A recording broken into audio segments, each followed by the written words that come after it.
In today's video, I'm going to show you guys how to build one of the best gaming PCs you can assemble right now. A system powered by AMD's RX 9070 XT, arguably the best all-round 1440p and 4K GPU for the money. And I'm really excited to be doing so inside of a case that I've actually not got hands-on with yet. Fractal Design's immensely popular Meshify 3. So it's time to see what all the hype is about, whether this case is any good, and whether this is a gaming PC you should actually build in 2025. After, of course, a quick word from today's video sponsor.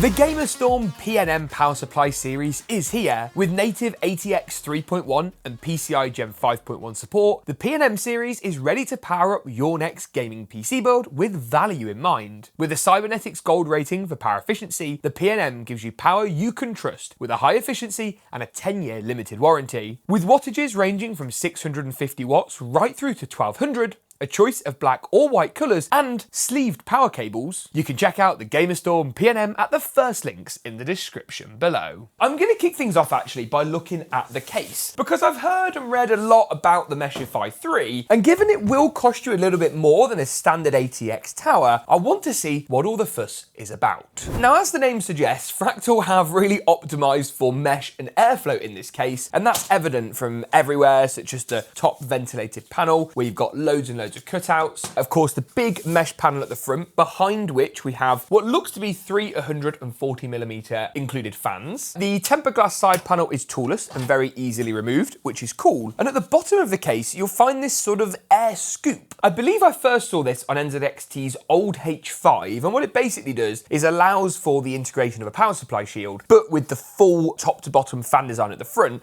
to scoop the air up towards the GPU. That's going to hopefully help with GPU temperatures a little later. Spinning round to the rear of the case, and again we have a nice toolless panel, and we've got loads and loads of clearance. If you look here, there's a huge amount of depth between the motherboard tray and actually the rear panel, which is going to help. And you'll see also here as well, we have an integrated, I believe it's RGB hub, as we actually have quite a lot of lighting on this case around the front shroud by the power supply, all of which is going to look pretty good. And these nice little cable clips look pretty clever too. Okay, so you can basically pull them further backwards and then push them in, and that's going to give you some nice cable management options. The only thing to be aware of is that the case is quite short front to back, which helps to keep it compact, but we only get room for 280mm rads at the top, not the 360s you probably expect from a case of this sort of stature. And the lack of an included fan at the rear is a bit of a shame actually. I would have loved to have seen an extra fan there, and I'll definitely be populating that a little bit later. Build quality though feels pretty good, and I am quite excited to build in it. Now, with the lack of a 360mm rad slot at the top, my original plan to use Fractal's Lumen S36 has kind of gone out the window. Admittedly, you could put it at the front of the case. So instead, I've gone for an old faithful and actually tried to shave some budget out of this build by picking up Thermalright's Phantom Spirit 120 SE Black. Now, if you've not heard of Thermalright before, you're in for a treat, because the one thing that they're famous for is making coolers that are just stupidly cheap. Now, we actually did a video recently where we compared a huge range of the most popular air coolers on the market and liquid coolers, and this thing for the price, in terms of a cost per frame basis, knocks it out the park with basically everything else. We've got a dual twin tower design in black, which I think is going to actually look quite nice inside of our case today, and you get 2 included fans. Now, these are all black, they aren't RGB. Again, if you look at the performance charts where we actually test with a 14700K, a very hot last gen Intel processor,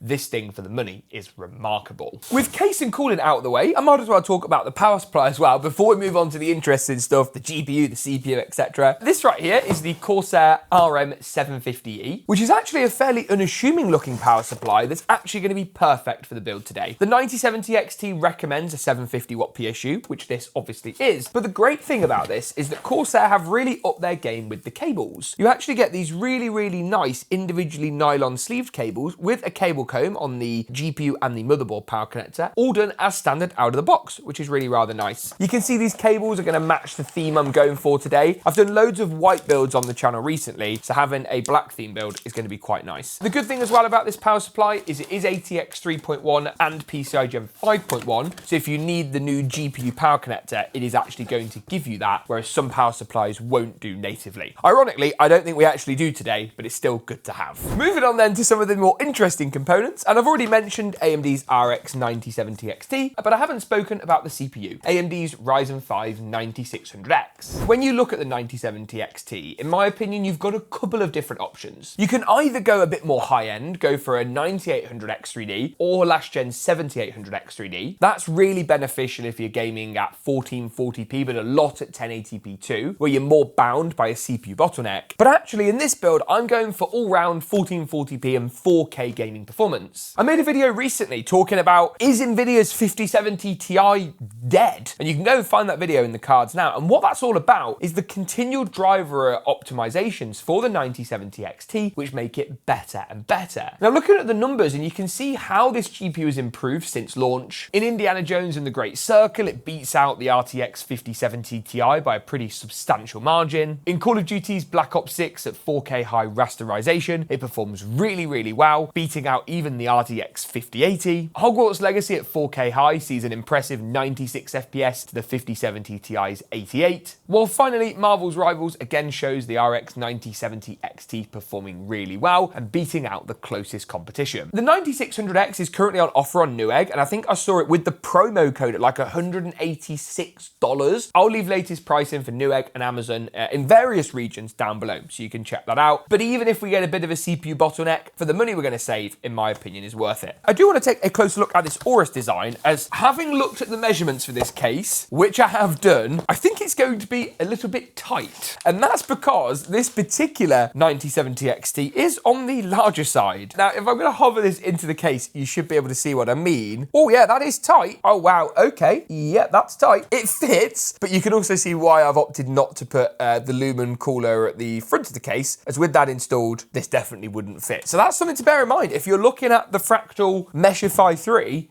the clearances on it are actually quite tight. It's not a problem necessarily. You might want something a bit smaller, but definitely something you should keep in mind. In terms of the motherboard, this is Gigabyte's B850 Eagle Wi-Fi 6E. It's one of my favorite B850 boards out there, and with it being Gigabyte, it should match the GPU quite nicely. The GPU's Aorus, this is the Gigabyte like budget Eagle range, but it'll be fine. In terms of the final two components, I think there's 2 bits left to talk about, the RAM and the SSD. Now for the memory, I've gone a little bit more expensive. This G.SKILL Trident Z5 Neo was a reasonable price at the time of filming this video, and with a cast latency, this kit's actually 28, but to be honest, 30, 32 would still be fine. It's a pretty rapid kit. It's also got the AMD Expo profiles on that we of course want for the memory in today's build. Storage-wise, I've gone for Teamgroup's MP44L. Again, a drive we've used in a lot of builds. I've reviewed it over on my website, GeekaWhat.com, and always really rather liked it. This particular model here is, I believe this is the 2 terabyte, 1 terabyte? 2 terabytes, that's good. That's the one that I wanted. This is gonna cost you around that £100, $100 mark. 2 terabytes for me is about where you wanna be. 1 terabyte just fills up far too quickly. We're actually thinking of offering this build over on geekpc.com, which is our UK pre-building company. And on all of our builds over there, you can pick your storage. So you can have 1, you can have 2, you can have 4. Bit of a shameless plug, but you know, I'm sure you guys will let me off, and I really appreciate all of the support and all of you that have bought systems. If you don't want to build a PC yourself, we're here to help. If you do want to build it yourself, the links are down below. First things first, I'm going to start by installing the CPU into the motherboard. You guys have seen this a million times already. I don't really remember the last time I installed an Intel processor in a build on the channel,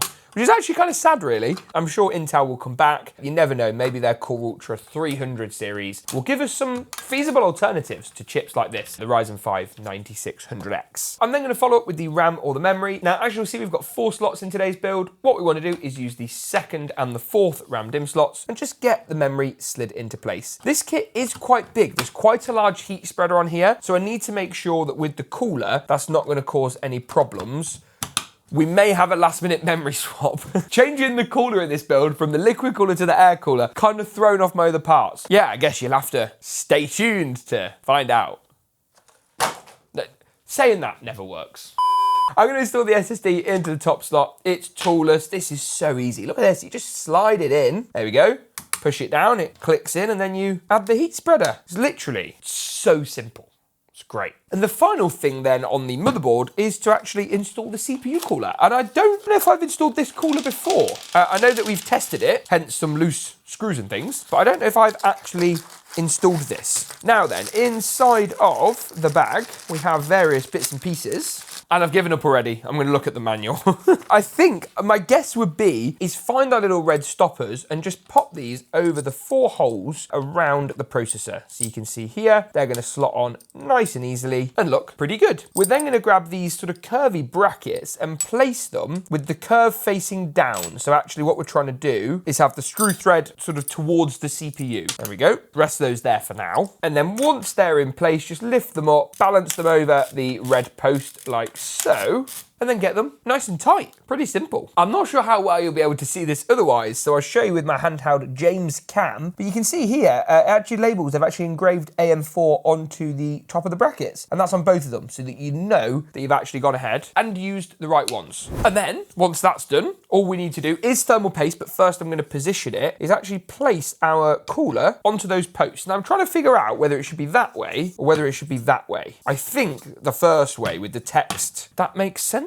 Yeah, that makes sense. And actually, looking at this is making me feel a little bit more confident about the RAM clearance. I'm not entirely confident, might just get away with that, which is good. A nice dab of thermal paste later, around the size of a large grain of rice. I've been using this Arctic stuff recently, which is really good, but trying to get it to actually stick is really annoying. Come on, no, a bit more in the middle. There, yes. Great success. Great success. Yeah, that's better. Sometimes these like dual tower air coolers can be quite difficult to install, but so far, this is proving pretty simple. Now, the next step is moving the case into the motherboard.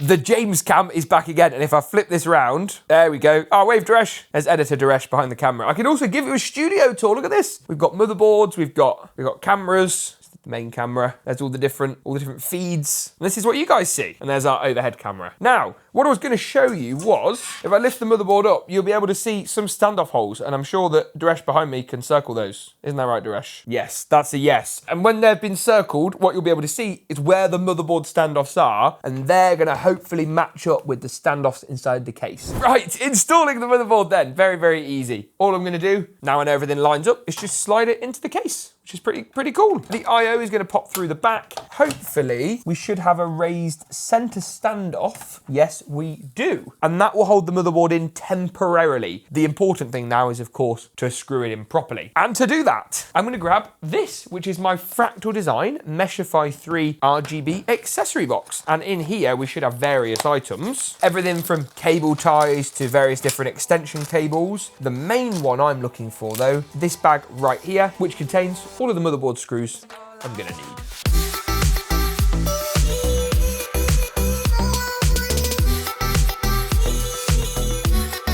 At this point, I'm going to put the cooler fans on. So let's do the middle one first, because we know there won't be any problems with this one. So we can get that in. Probably going to offset it slightly, just so that this one doesn't look weird. And then, oh, this is the bit I'm nervous about. Is this going to look okay? So that's about the maximum it's going to go on. Yeah, I think that looks all right, actually.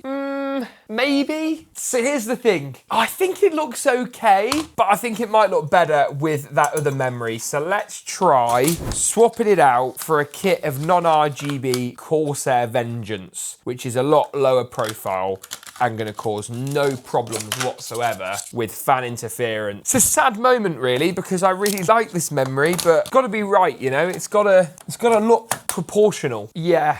I think that looks better. I think we're going to have to go with that. These fans are not completely straight, so I'm going to have to just kind of keep tweaking and adjusting these. And I do want to show you guys as well how I've wired these fans up. So you can see one is wired just here to this fan header, which is our primary CPU fan, and the other one over here to CPU opt. And I think I'm getting somewhere. That is all looking really rather good. The next step, I think, is going to be to do all the power supply cabling and wiring. Now, the aim of today's build is not to be a cabling and wiring guide, but what I will tell you is that you don't need the PCI Gen 5 connector. Just remember, a lot of these cards are still using the last gen 6+2 pin. People call it the NVIDIA connector. It isn't an NVIDIA connector.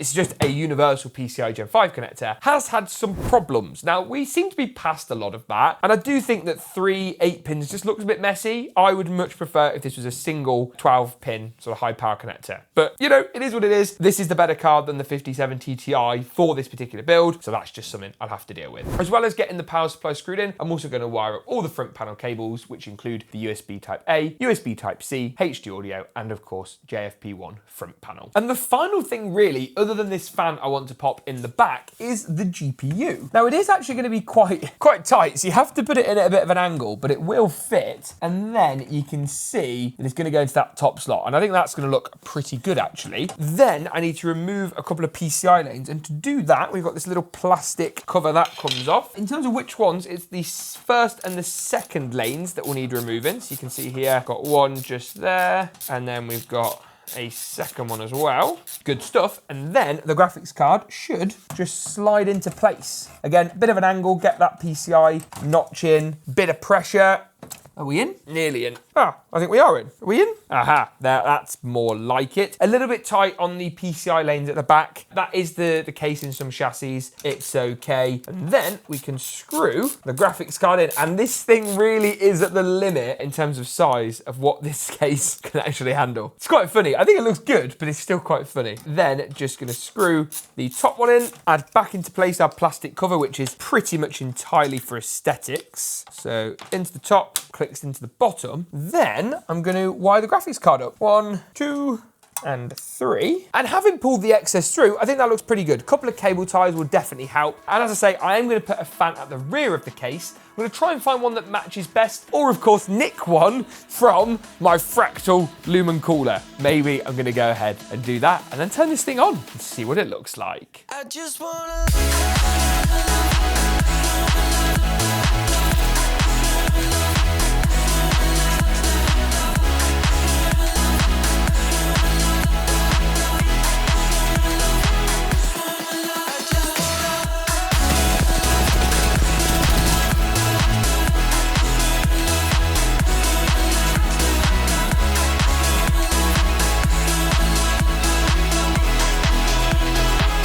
This build then looking fantastic. And I have to say, I really like this Fractal case. I think the lighting and the fans all work really well together. And the large amount of mesh, of course, does a great deal to keep temperatures low too. Now, as usual, we tested this build with a range of the latest AAA titles, everything from Cyberpunk 2077, Doom the Dark Ages and F1, through to Marvel's Rivals, Fortnite and Apex. And all of those numbers that we ran are on your screen now at 1440p high across the board. The only exceptions to this were F1 25, where we ran at 1440p ultra high, and Fortnite, where we do drop down to 1080p competitive settings, as I know that's what you guys like to use. I should also give a big shout out to Iyama for sending over their 27-inch G-Master Gold Phoenix gaming monitor. It's got a fast IPS panel with a super speedy 240Hz refresh rate and the perfect 2560 by 1440 resolution I wanted for this build. Iyama have 3 main gaming ranges. Gold Phoenix is the highest end. They have a cheaper Red Eagle and cheaper even still Black Hawk series, but this panel, given the fast IPS nature, was perfect for benchmarking this system. Now, taking a look at the performance in Marvel's Rivals a little more closely, first of all, and here at the 1440p high settings preset, this build pulls in over 140 FPS on average, with 145 to be exact. In F1 2025 at 1440p on the ultra high preset, the build again does really well. An average of 248 frames per second is not too bad, with 1% and 0.1%